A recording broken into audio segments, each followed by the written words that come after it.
পেলাম আজকের বাংলাদেশে। আহমেদ ভাই, বিরতির আগে আপনার কাছে জানতে চাইছিলাম দলের সাংগঠনিক অবস্থা, দলের মধ্যে অন্তর্কোণ কথা। আপনি বলছিলেন যে সার্বিক বিষয় নিয়ে আপনি একটু কথা বলতে চান, যদি বলেন। হ্যাঁ, এখানে কিছু কথা তো মান্না ভাই বলেই ফেলেছেন।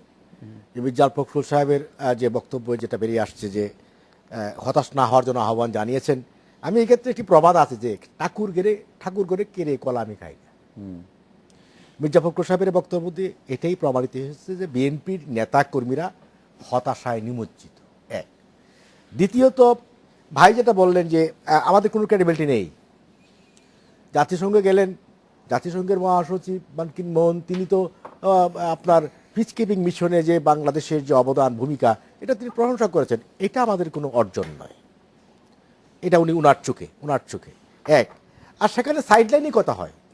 জাতিসংঘে যখন যাওয়া হয় সেখানে ভাষণ দেওয়া হয়, সাইডলাইনই বসেই কথা বলা হয়। আপনার প্রধানমন্ত্রী যখন গেছিলেন তিনি সাইডলাইনই বসে কথা বলেছেন, সেখানে আনুষ্ঠানিক কোনো ওইভাবে বৈঠক হয় না।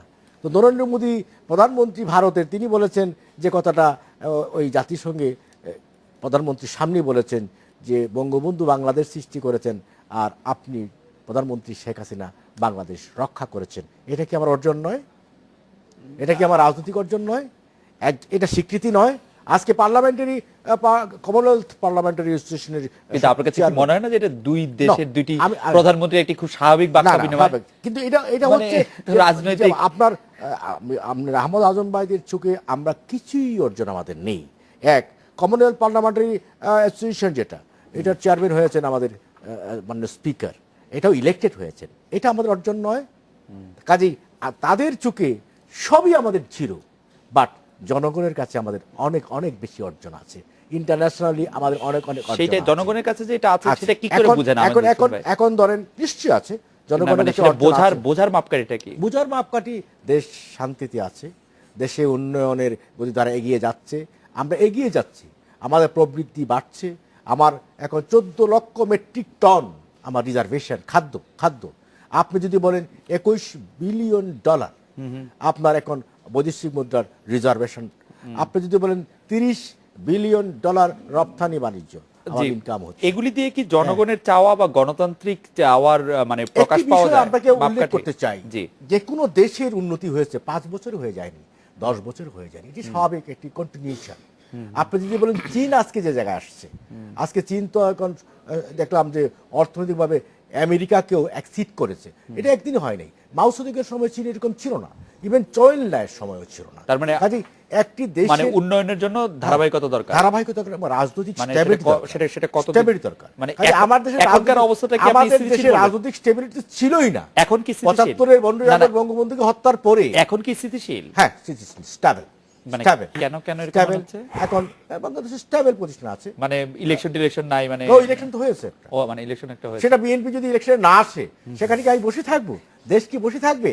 হ্যাঁ, তার মানে আপনি অবশ্যই ট্রেন কি বসে থাকবে? তার মানে ট্রেন কি বসে থাকবে? This is not Pakistan, this is Bangladesh.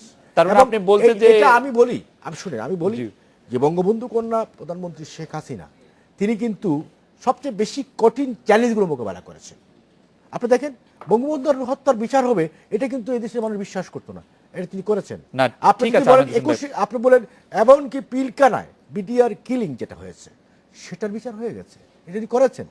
সবচেয়ে বড় ব্যাপার হলো আপনার 43 বছর পরে আপনার পৃথিবীর কোনো দেশে নাই যে ডোমেস্টিক লতে দেশে যুদ্ধ অপরাধীদের বিচার, এটা বাংলাদেশে হয়েছে না। সেগুলির জন্য তিনি চ্যালেঞ্জগুলো তিনি ওভারকাম করেছেন। অবশ্যই অভিনন্দন পাবেন, কিন্তু আমরা একদম সর্বশেষ 5 তারিখের নির্বাচন, এটা একটা কঠিন চ্যালেঞ্জ ছিল, ওই চ্যালেঞ্জকেও তিনি কিন্তু উইন করেছেন। আপনি যে আগে যে 2-3টি উদাহরণ দিলেন, আপনার কি মনে হয় 5 জনের নির্বাচনের জন্য তিনি অভিনন্দন পাবেন?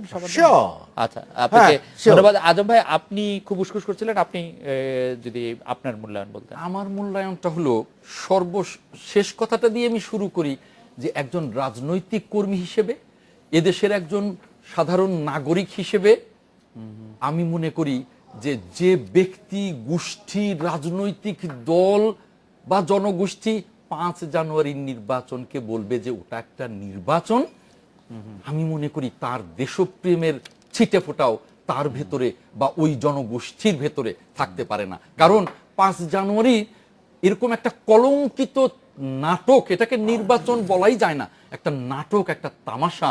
এটা গণতন্ত্রের সাথে তামাশা, দেশের স্বাধীনতার সাথে তামাশা, রাষ্ট্রের সাথে তামাশা। কাজেই কোনো বিবেকবান মানুষ অন্তত 5 জানুয়ারির নির্বাচনকে সমর্থন করতে পারে না। আর দ্বিতীয় যে কথাটা আমি খুব সংক্ষেপ করে বলবো, মান্না ভাই বলেছেন হতাশা কেন বিএনপির মধ্যে আসবে, যেগুলো নির্বাচন হয়েছে প্রত্যেকটা নির্বাচনে বিএনপি জিতেছে, আর যেগুলো নির্বাচন হয়নি সেগুলোকে তো আমরা নির্বাচন বলবো না, কেন হতাশ হবে। আর এখন প্রবৃদ্ধির কথা বলেছেন, উন্নয়ন এবারও প্রবৃদ্ধি 6.2, একমাত্র 6.67 হয়েছিল জোট সরকারের আমলে, বিএনপি নেতৃত্বাধীন জোট সরকারের আমলে। কাজেই এখন যে উন্নয়ন দেখেন, এটা উন্নয়নের নামে ফানুস, আর কিছুই না। এখন যেটা চলছে সেটা হলো পুলিশি রাষ্ট্র হিসেবে এখন মাঠে কেউ নামছে না। আমি সেদিন একটা টক শোতে দেখলাম, সম্ভবত ইন্ডিপেন্ডেন্ট কিনা, যে আওয়ামী লীগ তো তার খেলাটা খেলছে, বিএনপি খেলতে পারছে না কেন। আরে আওয়ামী লীগ কি খেলা খেলছে? রাজনীতি হলো পরিশীলিত বুদ্ধির খেলা। রাজনীতি মানে পুলিশ দিয়ে বিরোধী দলকে ঠেকিয়ে রাখা নয়। আজকে বলুক যে কোনো মিছিলে পুলিশ আক্রমণ করবে না, দেখুক রাজপথে বিএনপির কি লক্ষ লক্ষ মানুষের মিছিল। এখন আপনি পুলিশ দিয়ে ঠেকাবেন, আপনি অনুমতি দেবেন না, অনুমতি ছাড়া নামবেন, আবার বলবেন নৈরাজ্য করলে কিন্তু গুলি করব। তো আপনি অনুমতিও দেবেন না, আবার অনুমতির বাইরে নামলে বলবেন নৈরাজ্য। তাহলে বিএনপি কোথায় দাঁড়াবে? বিএনপি যাবে জনগণের কাছে, কারণ জানে যে একটা অর্থবহ নির্বাচনী প্রমাণ করবে যে বিএনপির জনপ্রিয়তা কত পাহাড় সমান। আর শেষ কথাটি বলবো যে এই সরকার তো সকল গণতান্ত্রিক প্রতিষ্ঠানকে ধ্বংস করে দিয়েছে, সকল প্রতিষ্ঠানকে ধ্বংস করে দিয়েছে। আজকে পাবলিক সার্ভিস কমিশন কিছু নাই, তাদের স্লিপে চাকরি হয়। আজকে দুদকের অবস্থা দেখেন, 1600 লোককে তারা নিষ্কলঙ্ক সার্টিফিকেট দিয়েছে, আর সেখানে বিরোধী দলের সাবেক সংসদ সদস্য অ্যানি, যার কিছু নেই, তার বিরুদ্ধে মামলা করেছে। পাবলিক সার্ভিস কমিশন বা দুদকের নিয়ে কথা বলে অবশ্য বলতে হয় যে এগুলি তো আসলে বিএনপি সময় ছিলই না। বিএনপির আমলে ছিল না, কিন্তু বিএনপি পাবলিক সার্ভিস কমিশন নিয়ে একই কথা বলতে হয়। আর দুদক কমিশন ছিল না। এখনকার যে অবস্থা বা দুদকের এখনকার অবস্থা, বিএনপি কিন্তু একজনকে নিষ্কলঙ্ক সার্টিফিকেট দেয়নি। বিএনপির আমলে কিন্তু প্রশাসনের এই অবস্থা ছিল না, প্রায় হাজারের মতো মেধাবী অফিসাররা এখন যাই হোক আপনি কথা বলছেন, আমি একটু আমাদের অবস্থায় পড়ে আছে, তাদেরকে ওএসডি করে রাখা হয়েছে, এগুলো কিন্তু ছিল না।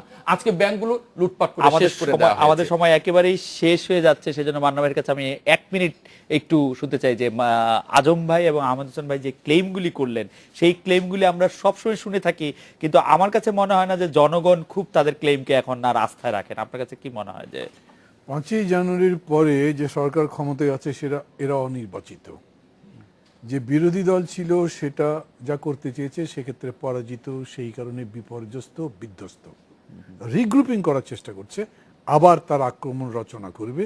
আর এরা মনে করছে আমরা শান্তিতে আছি, ওরা কিছু করতে পারছি না, কিন্তু শান্তিটা কবরের মতো, আবার একটা যুদ্ধ লাগবে, যেরকম করেই পারেন। দেশ কোনো দিক থেকে কোনোভাবে নিরাপদ নয়। ইকোনমিক্সের সমস্ত প্যারাফার্নিলাকে যদি একসাথে করেন তাহলে এটাকে পজিটিভ ডাইরেকশনে বলতে পারবেন না। ইনভেস্টমেন্ট নাই দেশের কিংবা ফরেন, নতুন নিয়োগ নাই, চাকরি বাকরি নাই, বিদ্যুতের অবস্থা, এত কিছু বলবার পরেও, বিদ্যুৎ উৎসব হওয়ার পরেও কি কি হচ্ছে সেগুলো হতে দেখা যাচ্ছে। সব মিলেই আমি মনে করি অর্থনীতি এরকম করে গতি পানি যাতে দাবি করা যায়। তবে বাংলাদেশের মানুষ অদ্ভুত সুন্দর, যেরকম করে তার অর্থনীতির অবস্থাটা টিকে রেখেছেন, সেজন্য তাদের ধন্যবাদ দিতে হবে। অপার সম্ভাবনার এই বাংলাদেশ এই দুটো বিবদমান গ্রুপ থেকে মুক্তি পেলে তাহলে সামনের দিকে যেতে পারে, না হলে পারবে না। আমরা একটা বিরতি নিচ্ছি, বাংলাদেশের মুক্তি নিয়ে আহমেদ হোসেন ভাই কি ভাবছেন সেটা নিয়ে আমরা কথা বলবো।